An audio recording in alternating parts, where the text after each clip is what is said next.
মহাকাশে নাকি নতুন এক গ্রহের সন্ধান পেয়েছে নাসা। নামও দেওয়া হয়েছে পুরকারি। তবে সেখানে মহাকাশচারী বা এলিয়েন নয়, দিব্যি আয়েশ করে শুয়ে আছে একটি কমলা সাদা বিড়াল। শুনতে অবাক লাগলেও এটি আসলে নাসার কোনো আবিষ্কার নয়, বিড়াল প্রেমীদের বানানো মজার এক মিম, যা এখন নেট দুনিয়ায় রীতিমতো ভাইরাল। সামাজিক যোগাযোগ মাধ্যমে একটি পোস্টে রসিকতা করে দাবি করা হয় নাসা নতুন গ্রহ পুরকারি আবিষ্কার করেছে।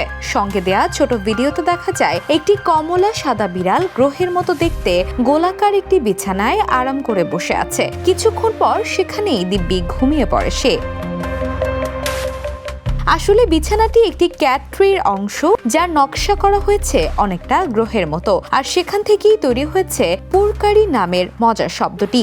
ইংরেজি পুর বিড়ালের গড়গড় শব্দ, এর সঙ্গে মার্কারি বা বুধ গ্রহের নাম মিলিয়ে বানানো হয়েছে পুরকারি। পোস্টটি ছড়িয়ে পড়ার পর নেটিজেনরাও মজায় যোগ দেন। প্রকাশের পর মাত্র একদিনের মধ্যেই পোস্টটি ব্যাপক সাড়া ফেলে। Desk report, the news.